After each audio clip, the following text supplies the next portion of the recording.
Buenas tardes, hoy domingo 22 de junio del año 2025 vamos a iniciar nuestra escuela dominical virtual cristiana con el título David, una fe que enfrenta directamente la adversidad. También en su momento que enfrenta directamente la adversidad, y en el título también en inglés aparece David, una fe que enfrenta la adversidad de frente. Bueno, muy bien. De la idea central, la fe avanza con confianza en Dios. Aplicación para la vida. Durante mis años en la universidad me asignaron muchos empleos, algunos fáciles y otros no tanto. Pero sin duda alguna, el más complejo de todos fue el de ser conductor de un autobús escolar. Era un enorme autobús para más de 50 pasajeros, difícil de maniobrar, de controlar y con muchos botones que yo no entendía. Por si no fuera suficiente, yo no soy bueno para ubicarme o seguir las direcciones. El primer día de entrenamiento terminé desanimado. Pensé que nunca lo lograría. No pasaría el examen teórico ni mucho menos el práctico. Pero mi supervisor estuvo conmigo durante todo el proceso. Me animaba y me enseñaba. Con el tiempo lo que parecía imposible ya no lo era. En esta sesión veremos a David enfrentando retos al parecer imposibles. Pero con la ayuda de Dios nada es imposible. Algunos vieron a David como un ridículo, otros como un fracaso por suceder, pero Dios no ve lo de afuera. Él ve el corazón y con la fe puesta solo en Él podremos enfrentar cualquier adversidad. Muy bien. Bueno, como siempre lo hemos dicho, esta es la versión en español del iWave, que es en el órgano académico, diríamoslo así, de la Convención Bautista del Sur. Muy bien. Ahora vamos a ver la lección en inglés.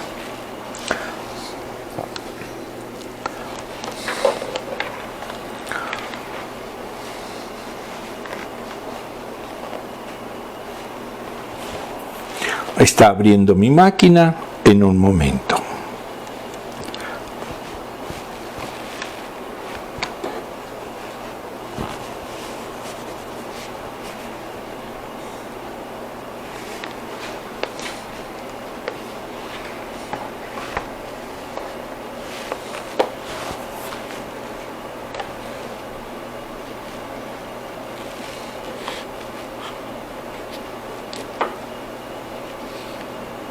Bueno, como no quiere esa máquina, vamos a verlo desde aquí. Ya, aquí ya me apareció. A ver si es cierto.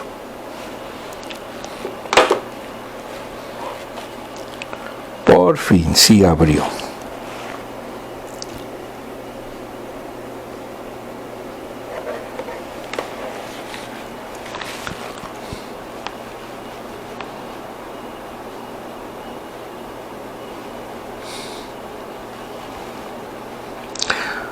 Tuvimos un problema técnico con la otra máquina, pero pues aquí estamos grabando esta escuela.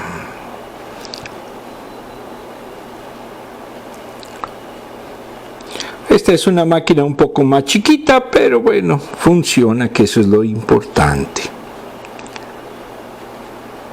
Por fin, ya abrió.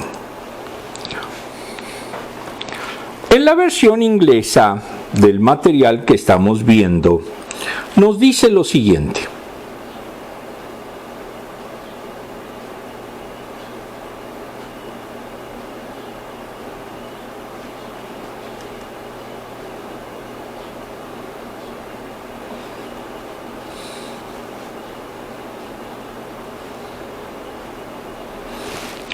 Las máquinas no tienen palabra de honor, entonces hay veces que funcionan y hay veces que se tardan un poquito. Y más esta computadora que ya es viejita. Muy bien.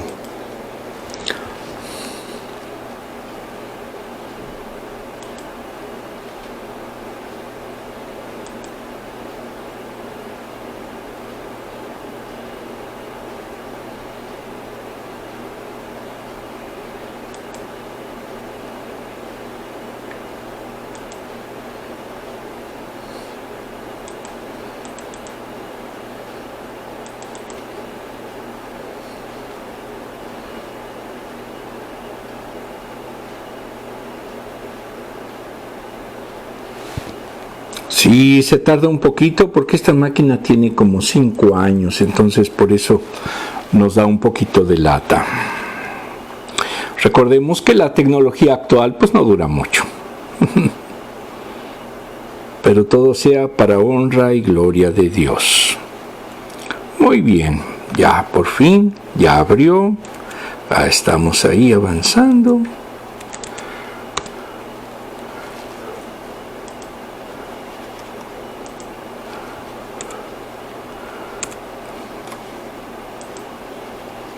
Ya, por fin. Listo. Dice, abre los ojos de par en par a salir del sueño recurrente y lleno de pánico y despiertas con el corazón acelerado y la respiración entrecortada. De inmediato empiezas a preocuparte por los desafíos desconocidos de tu nuevo día. Mientras te apresuras a salir de casa, recuerdas hacer las innumerables cosas que ayudan a tu familia a tener un día más tranquilo. Te subes al coche con la esperanza de alcanzar el semáforo en verde porque no quieres volver a llegar tarde. Mientras esperas en el segundo semáforo, recuerdas que olvidaste orar. Es el tercer día consecutivo. Te sientes avergonzado y le prometes a Dios que mañana estarás mejor. Al acercarte al quinto semáforo, suena tu celular. Bajas la mirada con gran temor. La enfermera quiere que programes una consulta con un cirujano. Después de desconectar, le dices a Dios, no puedo volver a hacer esto. Nadie sabe qué nos depara el día, pero sin duda es mejor afrontar los desafíos cuando hemos pasado tiempo con Dios de antemano. Las Escrituras nos dicen que David era un hombre conforme al corazón de Dios. Ese amor por Dios se desarrolló en los campos de pastoreo de los rebaños de su padre. Pronto sería desafiado por su mayor adversario hasta la fecha. David no era en lo personal alguien totalmente bueno, al contrario. Su biografía, si alguien la lee, sobre todo en el libro de Samuel Pagán, una biografía no autorizada, nos dice crudamente lo que era David. Pero bueno, por eso no hay que fanatizarse nunca con nadie. Vamos a ver ahora la Escritura. Primera de Samuel 17 del 3 al 8. Con el valle de por medio los filisteos y los israelitas tomaron posiciones en montes opuestos. Versículo 4. Un famoso guerrero oriundo de Gat salió del campo filisteo. Su nombre era Goliat y tenía una estatura de casi 3 metros, es decir, 6 codos y un palmo de aquella época. Sería estrella de básquetbol en estos momentos, o de fútbol americano. Llevaba en la cabeza un casco de bronce y su coraza, que pesaba 55 kilos, literalmente 5,000 ciclos, también era de bronce.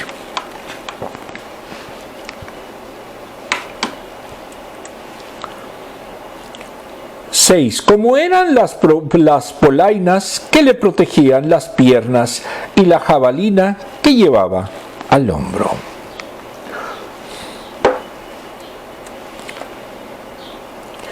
El asta de su lanza se parecía al rodillo de un telar y tenía una punta de hierro que pesaba casi 7 kilos, literalmente 600 ciclos. Delante de él marchaba un escudero.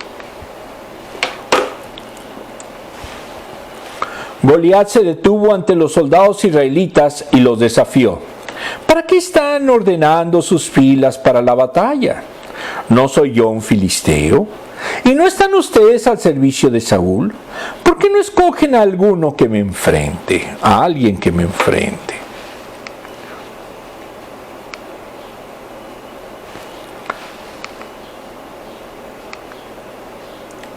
No sabemos cómo era Goliat. Estas son representaciones en su momento de cómo de fiero se podría ver a este personaje. Vean que en su momento utilizaba una vestimenta casi griega, porque se supone que los filisteos venían de Creta. Muy bien, vamos a ver ahora el contexto. Los filisteos, de acuerdo al Diccionario Bíblico Arqueológico de Charles S. Playfair, editorial Mundo Hispano, nos dice que el nombre Palestina se deriva de un pueblo conocido como los filisteos, quienes se radicaron en la llanura costera del sur, conocida como la llanura filistea, durante el siglo XII antes de nuestra era. Sus 5 ciudades principales fueron conocidas como la Pentápolis filistea. Fueron Gaza, Ascalón, Asdod, Ecrón y Gath. El monte Carmelo constituye el límite norte del territorio filisteo. En tiempos de fortaleza militar, amenazaron el control israelita del centro de Palestina.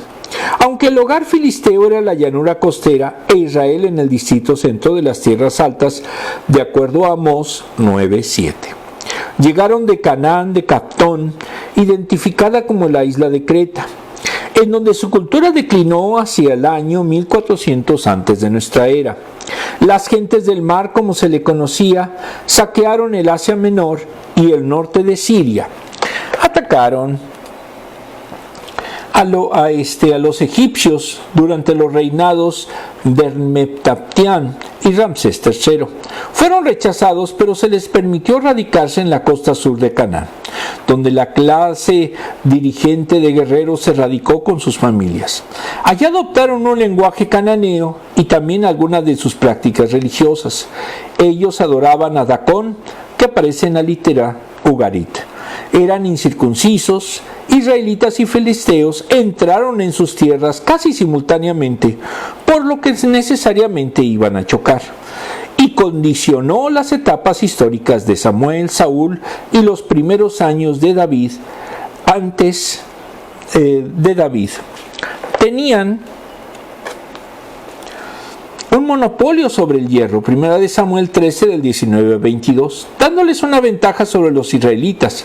Se han encontrado calderas de fundiciones en los límites del territorio de Tel Casil, Tel Yeimé y Bet Semes. Usaban vagones, carros y barcos por los filisteos. Un soldado filisteo es representado usando un tipo de falda egea, su yelmo o un sombrero de plumas con bandas para asegurarlo en la mandíbula, similar al que se encuentra en el disco Faestos de Creta. De los cananeos tomaron Ascalón, Asdod, Gad y Gaza, e incluso fundaron la ciudad de Ecrón. Por la amenaza filistea, Israel buscó tener un rey, y Saúl obtuvo importantes victorias. La historia de David y Goliat, 1 Samuel 12, muestra que los filisteos eran capaces de aterrorizar, era 17, no 12, eran capaces de aterrorizar a los ejércitos de Israel.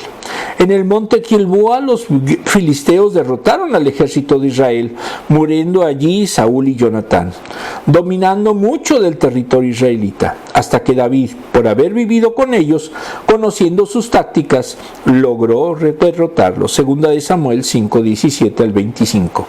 Lo que demuestra la enemistad histórica entre estos pueblos que sigue hasta la fecha. No ha habido nada mucho sobre el mar. Versículos 3 a 8. En el libro Comentario Bíblico Contemporáneo de René Padilla y otros, editorial Kairos y otras, nos dice que de los versículos 1 a 54 los titula David vence a Goliat. Los filisteos acamparon en Efes-Damián, entre Soco y Aseca.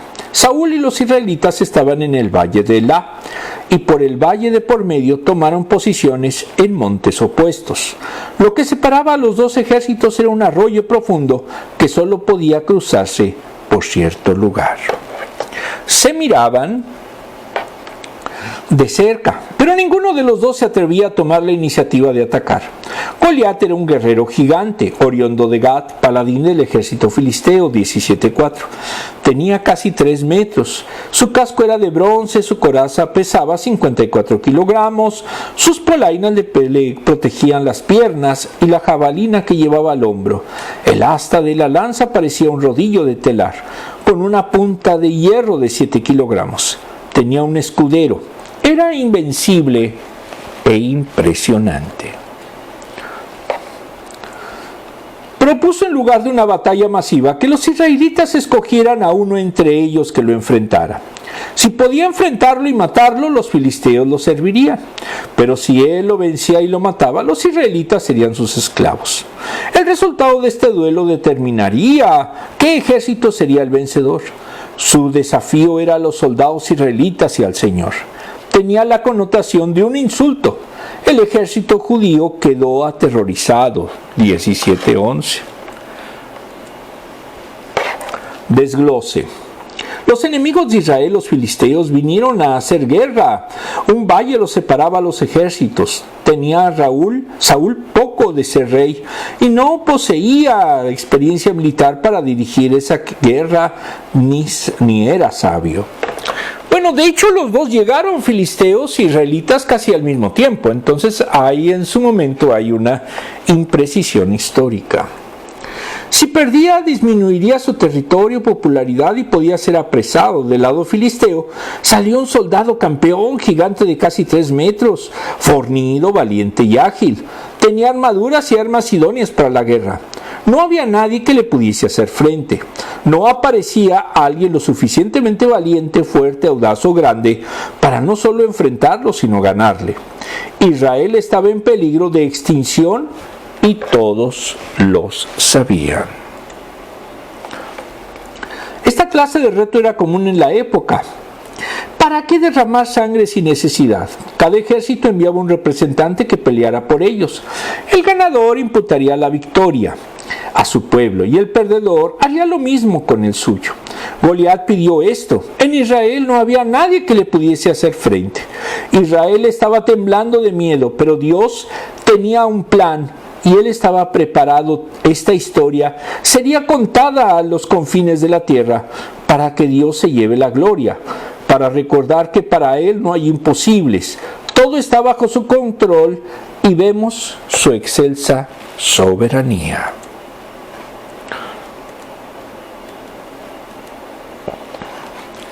Muy bien, vamos a ver ahora las preguntas. Ya saben que las primeras son de español y la siguiente es de la versión inglesa. Por eso también les doy el contexto de por qué en su momento se tienen esas preguntas. Primera, ¿cuáles son algunos retos que hoy te parecen imposibles de lograr?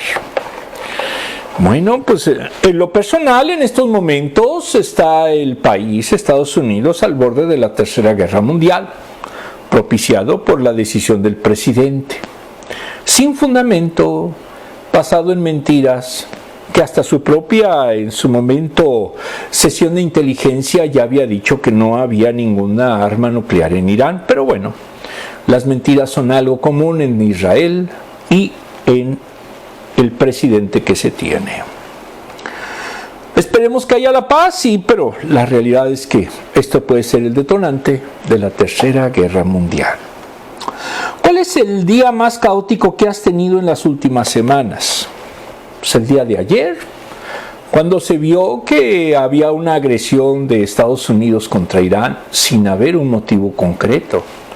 Entonces creo que va a ser un día triste y el inicio de un conflicto y consecuencias dramáticas para nuestro país. No estoy de acuerdo con la guerra, desde luego. Segunda, ¿en qué estaba puesta la confianza de Goliat? Pues en sus armas, en su poder, en su disciplina. Diríamos que Goliat era el humanista. Él era el todo, él era el poderoso y no había nada que se le pudiera enfrentar. Y humanamente era cierto, a ver, alguien se enfrenta con un monote de 3 metros, pues no. ¿Cuándo has visto que la adversidad es una oportunidad para que alguien muestre su fe? En este caso, David, pese a que era un muchachito sin experiencia militar, decidió enfrentarse a un gigante. Entonces, pues era algo totalmente temerario. Si ustedes me dicen, la realidad es que si se trata de apuestas, yo diría que estaban 90 a favor de Goliat y 10 a favor de David. Vamos a ver, continuar con la escritura. Primera de Samuel 17, del 32 a 17. 32. Entonces David le dijo a Saúl: nadie tiene por qué desanimarse a causa de este filisteo. Yo mismo iré a pelear con él.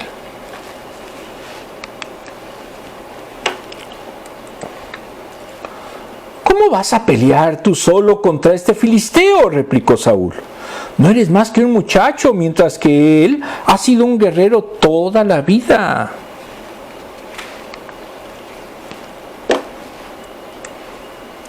David le respondió: a mí me toca cuidar el rebaño de mi padre. Cuando un león o un oso viene y se lleva una oveja del rebaño,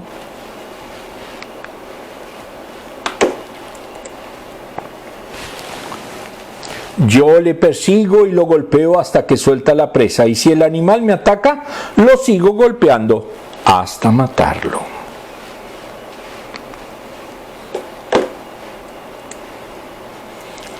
Si este siervo de su majestad ha matado leones y osos, lo mismo puede hacer con ese filisteo pagano, porque está desafiando al ejército del Dios viviente.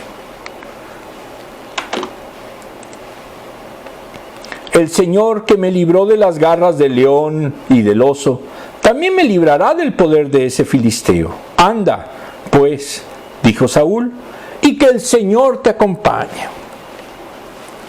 Reitero, es como si, por ejemplo, ustedes juegan básquetbol y se les ocurre enfrentarse uno a uno, por ejemplo, con el jugador francés Wambi.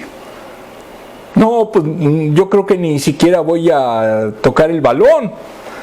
Ese más o menos sería el símil con lo que pasó con David y Goliat. Ahora aquí vemos una representación. David no era un niño en su momento indefenso. Era bueno, en este caso, con el báculo o con las armas que tuviera, y golpeaba hasta los osos o a los leones, como dice la palabra. Entonces, era sagaz, sabía lo que hacía. Contexto: David. En una biografía no autorizada de David de Samuel Pagán, editorial CLIE, nos dice que David, como hombre de guerra, primera de Samuel 16-18, describe a una persona considerada con experiencia militar. Es una forma de poner de relieve sus capacidades bélicas y los triunfos en algún combatiente, pero contrasta con la imagen ideal del pastor joven que llegó al campo de batalla donde los israelitas estaban en guerra contra los filisteos. Y su combatiente más famoso, Goliat, que era de los filisteos, se enfrentaba a David sin experiencia bélica previa. Incluso en las referencias a esa batalla, David no estaba acostumbrado a ninguna armadura de guerra que le pertenecía originalmente a Saúl. 1 de Samuel 17, 38-39. Entonces el texto bíblico no indica cómo David adquirió esa experiencia militar que le permitió sobrevivir en el reino de Saúl y posteriormente tomar el poder y consolidar su poder como monarca de Israel. David tenía una inteligencia y capacidad de manifiesta. Se puso de esto también en el aspecto de su discurso con el que se enfrentó a Goliat. Su argumento era que el gigante filisteo había ofendido a Dios y provocado al Dios de los ejércitos. 1 de Samuel 17, 45-47. La confianza del joven no estaba en sus habilidades bélicas, sino en la misericordia y poder de Dios. Entonces aquí seríamos el contraste. Goliat era el hombre humanista que precisamente buscaba, a través de su poder de sus armas, dominar al muchachito insolente que se le presentó. ¿Por qué? Porque los otros cobardes no se atrevieron a ponerse enfrente. Vamos a ver otro tema: tipología bíblica y David. En el libro Tipología, comprendiendo los patrones con forma de promesa que contiene la Biblia, de James M. Hamilton Jr., editorial CLIE, nos dice que la tipología es la correspondencia histórica y el aumento de la importancia de las personas, eventos e instituciones a lo largo de la historia redentora de la Biblia, es decir, el contexto del pacto, establecida por Dios y pretendida por los autores, Dios es el que ha orquestado la historia de tal manera que los paralelos notados y destacados por los autores bíblicos realmente ocurrieron. Y es el Espíritu Santo quien supervisó ese proceso, a fin de que los autores bíblicos interpretaran correctamente toda la historia que observaban. Como la escritura antigua a la que tenían acceso, de allí que la interpretación tipológica establece la correspondencia histórica sobre la base de puntos de contacto lingüístico, reutilización de términos significativos, citas, secuencias de eventos repetidos y similitudes en el significado histórico de la salvación. En el contexto del pacto, David es traído para ser ungido como rey, 1 Samuel 16:11. Mientras pastoreaba el rebaño, Jesús es el buen pastor, Juan 10 del 1 al 11. El nuevo Adán que dará vida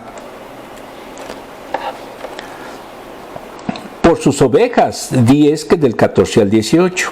Entonces todo parte de un dominio adánico, Génesis 1:28. Era hijo de Dios y es el arquetipo labrador pastor. Y el ejercicio de la autoridad de Dios por parte de Adán al dar nombre a la creación. Hay muchos patrones que fueron repetidos en figuras, entre otros en David, para hallar cumplimiento en Cristo. Pablo presentó a Cristo como el nuevo Adán, melquiseniano, rey sacerdote, linaje de David, que cumplirá lo que Dios propuso lograr en la creación. En cuanto a los patrones y patrones, Samuel unge a uno de los hijos de Isaí, David como rey, estando él atendiendo los rebaños, 1 Samuel 16 del 6 al 11, y el aceptarlo como Abel, entra en pacto con Dios para reinar como José y librar y guiar como Moisés. Cuando el recién ungido mata a Goliat, 1 Samuel 17, su pariente Saúl comienza a perseguirlo, iniciando un periodo de sufrimiento como lo narra 1 Samuel. Cuando es establecido como rey, David recibe las promesas del pacto, 2 Samuel 7. Ese sufrimiento en la instalación de un patrón de aquello que le habría precedido, en especial de José y Moisés. David confiaba en que Dios prometió que de su simiente se levantaría el trono celestial para siempre. 2 Samuel 7, del 13 al 14. Cuando nosotros vemos la tipología, no es más que buscar las conexiones.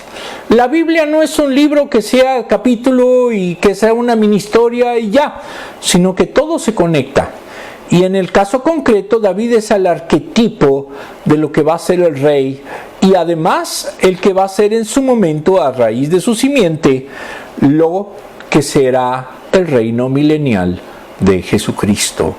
Entonces, siempre que ustedes busquen y quieran realmente profundizarse en la escritura, tienen que buscar la tipología, precisamente para encontrar todas esas conexiones y entender mejor lo que es el papel, en este caso, de David. Versículos del 33 al 37.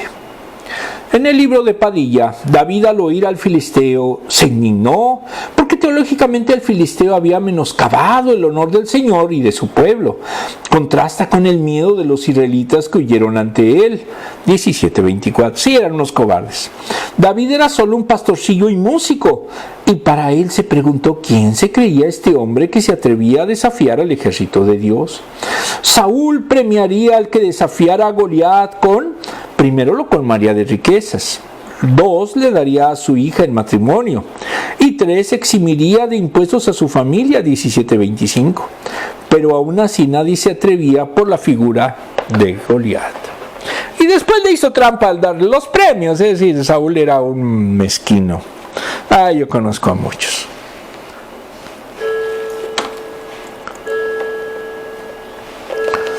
David le ofreció a Saúl pelear contra Goliat, pero se preguntó cómo un muchachito podría pelear contra ese gigante Goliat. David exhibió su experiencia de pastor en la guerra. Eran escenarios distintos, pero para David, si era capaz de enfrentarse a un oso o león, como también dice, también podría enfrentar a un filisteo como Goliat. No era solo fuerza, sino de lo que Dios podía hacer con quien estuviera dispuesto a ser usado por él. Si Dios lo había liberado de ataques en el pasado, lo podría liberar del poder de Goliat. Su experiencia le serviría para derrotar ese filisteo pagano que desafiaba al ejército del Dios viviente. De paso, David vengaría las ofensas proferidas contra Israel y, en última instancia, contra Dios mismo. David aprendió a depender de Dios en su actividad como pastor. Ese fue el impulso necesario para asumir este gran reto y, pese a ser joven, terminó por ser el valiente que se enfrentaría a quien nadie más se había atrevido. Saúl aceptó esta propuesta y lo encomendó a Dios. 17:37. Si existiera un casino en ese momento, los momios serían, como dije, 9-1. Desglose. Saúl estaba preocupado. Goliat era el problema más serio a que se había enfrentado. Era demasiado para sus hombres. Eran unos cobardes. David, con sus palabras, fueron como bálsamo para el rey. Le dijo que ninguno se desanime, que él pelearía y vencería al gigante. Eran palabras de esperanza, auxilio y galantía. David sabía que su fe le ayudaría. No era una fe ciega o arrogante, pero cuando conoce al Rey Dios, entiendes que no hay nada que temer si hay una relación íntima con Dios. Hay una fe profunda. No se congela porque con Dios se tiene todo lo que necesitas. En David había una fe que ardía por servir al Señor. Estaba viendo el problema con los lentes del Evangelio. Tenía una perspectiva correcta sobre Goliat. Para todos Goliat era un gigante, pero Dios es mucho mayor que él. David le pidió a Saúl que lo dejara pelear por todo Israel. En principio pensó que era ridículo, pero David le hizo ver que si Dios lo había librado de las garras del león, también lo libraría, dice león y oso, también lo libraría de las manos de ese filisteo, versículo 37. No era su talento, sino quería ser instrumento de Dios. Es tener un poco de fe en un Dios muy grande. ¿Lo tenemos? Muchas veces no. Muchas veces creemos que somos nuestra propia fuerza, que nosotros somos Juan Camané y que podemos con cualquier problema. Pero ¿qué creen? El que manda y el que debemos de tener siempre presente para todo lo que querramos es Dios. Pregunta: en tu vida, ¿cómo has visto la mano de Dios? Aquí en este caso, como lo he dicho siempre, gracias a mi esposa, pues logramos en su momento estar en este país y obtener asilo político.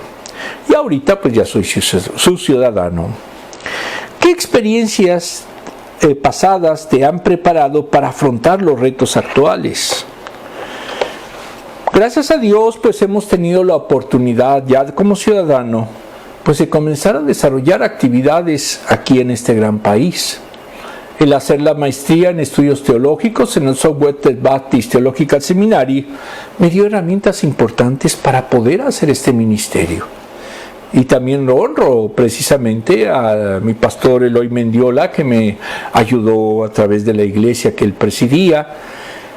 Y pues en su momento Dios ha puesto los medios para que continuemos con este ministerio. ¿Por qué lo hacemos? Por amor a Dios. Primera de Samuel 17 del 45 al 47. 45. David le contestó: tú vienes contra mí con espada, lanza y jabalina, monstruote y aparte bien armado, pero yo vengo a ti en el nombre del Señor Todopoderoso, el Dios de los ejércitos de Israel, a los que has desafiado.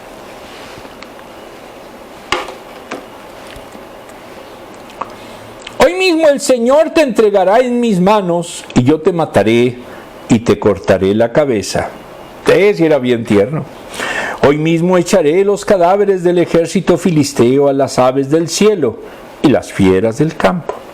Y todo el mundo sabrá que hay un Dios en Israel.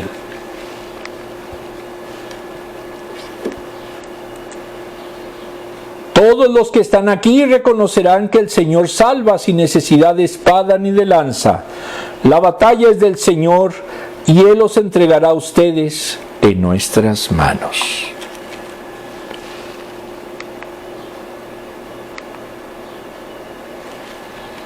Esta sería una representación gráfica y pues sí, vemos al monstruote que era Goliat y al jovencito que era David. Como dicen, no, era abusivo, pues ¿cómo es posible? Insisto, en una apuesta él llevaba todas las de perder. Versículos 45 a 47. De acuerdo al libro de René Padilla, a las amenazas de Goliat, la respuesta de David fue muy sencilla. Lo que importaba no eran las armas, sino que él llegaba en el nombre de Dios de los ejércitos de Israel. Por eso le aseguró al filisteo que ese mismo día el Señor lo entregaría en sus manos. Lo mataría, le cortaría la cabeza y su cadáver y el de los filisteos se los echaría a las aves del cielo y a las fieras del campo. Así sabría todo el mundo que habría un Dios en Israel. 17:46. Cualquiera que fuese el resultado, las aves del cielo comerían carne humana, pues ambos se hicieron una amenaza parecida. Sería una muerte violenta, el tipo de muerte a la que se añade una desgracia post-mortem. En las cosmovisiones antiguas, los dioses eran agentes activos y determinantes en las guerras. Goliat era arrogante y creía más en sus dioses, en sus dioses. David, sin ínfulas, apeló al poder del Señor, el Dios de Israel. Él no estaba con una super, ¿cómo se dice? Espada o con armas sofisticadas. Él solamente tenía la idea de que Dios le daría el poder y la inteligencia para poder superar. Reflexión del libro 95 tesis para la nueva generación de Lucas Magnin, editorial CLIE. Tomamos la número 13. El autoritarismo es un insulto al Evangelio y no debería tolerarse en la Iglesia. Parte 2. El resultado de esa actividad es que acabó rodeado de sumisos. Entonces, quien tanto había hecho por la libertad de conciencia y quien había luchado, Lutero, contra la tiranía espiritual, corría el riesgo de crear una iglesia que en cierto aspecto parecía más intolerante que la criticaba.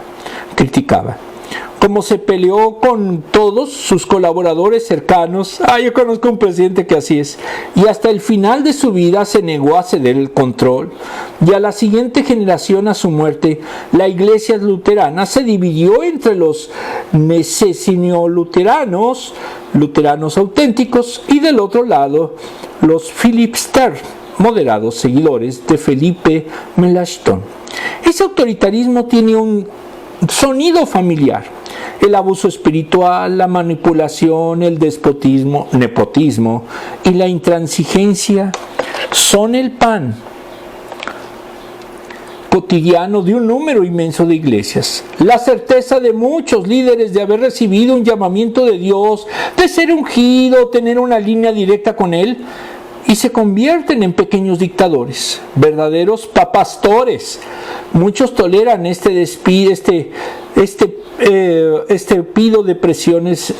cúmulo de presiones y ofensas para poder servir a Dios, ser tenido en cuenta, no ser desplazado o mantenerse cerca del centro del poder. Quien no obedece, quien no abraza la visión de la autoridad y trabaja para ella sin dudarlo ni un segundo. Quien no es funcional a la posición del líder o del dictador en la estructura eclesial se convierte pronto en una amenaza. El castigo se dirige a hermanos descarriados, pero no hace falta ser un pecador público para caer en la condena. Cualquier colaborador que comience a sobresalir y a llamar demasiado la atención será visto como un peligro en potencia que la institución buscará neutralizar. El cóctel de autoritarismo suele incluir intimidación y abuso psicológico, un control obsesivo de lo que las personas piensan, dicen o hacen,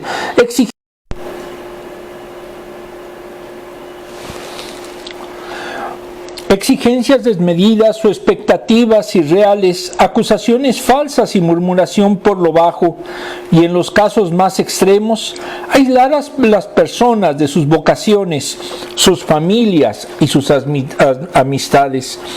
Las consecuencias de este tipo de prácticas perversas acompañan a los creyentes por mucho tiempo. Ninguna iglesia debería tolerar la conducción de un liderazgo narcisista y autoritario. Esa actitud está en las antípodas del ejemplo de Jesús y es una afrenta a la dignidad de las personas y al Evangelio. Es responsabilidad de todos los creyentes proteger al cuerpo de Cristo de cualquier amenaza que ponga en riesgo su integridad o misión, incluso si esa amenaza viene de la cima de la pirámide. Y si después de intentarlo con oración, paciencia, amor y ganas, la estructura sigue ignorando los llamados de atención, entonces no debemos sentirnos culpables, porque como dice la palabra, si cualquier casa o ciudad negare a darle la bienvenida o a escuchar su mensaje, sacúdanse el polvo de los pies al salir. Mateo 10:14. Si la única posibilidad para permanecer es anular nuestra vocación o dignidad, tomar distancia es la opción más cristiana. Comentario: no debemos estar en iglesias donde el líder es el dictador y no prepara o permite que se desarrollen sucesores. Y es una realidad. Las iglesias evangélicas, muchas de ellas, tienen reyesuelos, tienen dictadorcitos, tienen a un conjunto de niños espirituales. ¿Por qué? Porque no soportan ni quieren que se eduquen. No, sería pecado prácticamente que alguien discutiera, que alguien hablara o participara. Porque él, como vimos en Lutero, son gentes que se creen por encima de todos. Y lo único que provocan es desánimo en los que buscan estar en una iglesia para desarrollarse. Si no es así, cambie de iglesia. Esperemos algún día que podamos iniciar una. Desglose. David no era hombre de guerra, Goliat sí. El filisteo estaba fuerte armado, pero al llevar armaduras y todas las armas que pudo, denota que no estaba totalmente seguro de sí mismo, ni de su fuerza o las de su ejército. David solo llevaba una honda y unas piedras, pero David estaba en paz. El enemigo y sus armas no eran un digno oponente para Dios. Goliat era el campeón filisteo, un monstruo que usaban para situaciones como esa. David iba como miembro de la familia de Dios. Muchos habían olvidado a quién pertenecían, de dónde venían y por qué Dios los había traído allí. Eran cobardes, realmente. David fue el único que se aventó a pelear. Los demás estaban ahí como gallinas. Dejaron de ver a Dios y solo se enfocaron en las circunstancias presentes. David les recordó que el Dios de los escuadrones de Israel, versículo 45, iba con él. Es decir, los escuadrones tenían un rey y era Dios. No estaban solos, no tenían que contratar un campeón y mandarlo al campo de batalla, porque tenían al Rey de Reyes. David sabía que entregaría a los filisteos en sus manos, porque fue ese Dios el que lo sacó de Egipto. La manera en que había salvado a David de las bestias feroces. Al final, todos verían que hay Dios en Israel. Versículo 46. Dios no necesitaba espadas, y quien pelearía sería Dios mismo.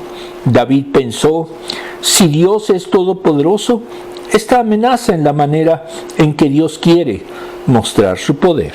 Amén. Muy bien, vamos a ver ahora las últimas preguntas.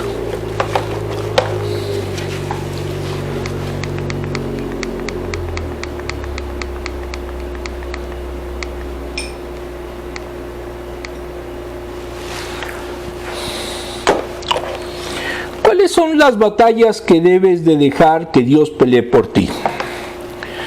Pues la principal batalla que debemos de dejar que Dios pelee por nosotros es cuando no está en nuestra circunstancia o que podamos en su momento hacer algo. Son situaciones en las que Dios es, sobre todo en el caso de venganzas, Dios es el que debe de decir qué hacer, cómo hacer, y en su momento Él pondrá las circunstancias mejores. ¿A qué gigante te has enfrentado en la vida? Pues en lo personal, cuando sufrí persecución política, pues el gigante del otro lado, el Goliat del otro lado, era el presidente del Tribunal Superior de Justicia de la Ciudad de México, que era corrupto. Bueno, los siguientes siguen siendo corruptos. Y pues en su momento, gracias a mi esposa y a algunas personas más, pues se logró el que se recibiera en este país. 5. ¿Cuáles son las victorias que has visto a Dios ganar? Primordialmente el que vino su Hijo y nos salvó. Esa es la mayor victoria que podemos decir que Dios ha conquistado, porque es un Dios de amor. Ahora, contrario a lo que estamos viendo ahora, porque Dios no puede imponer, ni quiere imponer. Dios no es un guerrero que lanza bombas. Eso no es de Dios, eso es de los hombres que utilizan una bandera de Dios que la realidad no corresponde. ¿Qué valoras de la fe de David durante este encuentro? Que él confió plenamente en Dios, confió en las habilidades que le había dado cuando fue pastor y logró vencer a un gigante en su momento, como era el filisteo Goliat, totalmente cubierto con armadura, etc. Sin embargo, encontró el punto débil que era en medio de los ojos. Y la precisión para hacer eso exige precisamente la disciplina que tenía David. Por eso, esa fe en Dios es importante que tengamos, aún en los momentos oscuros que estamos viviendo.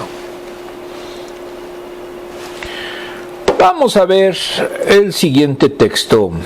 Primera de Samuel 17, 49. ¿Todos? Primera de Samuel 17, 49. 49. Metiendo la mano en su bolsa sacó una piedra y con la honda se la lanzó al filisteo, hiriéndolo en la frente, con la piedra incrustada entre ceja y ceja. Al filisteo cayó de bruces al suelo. Primera de Samuel 17, 49.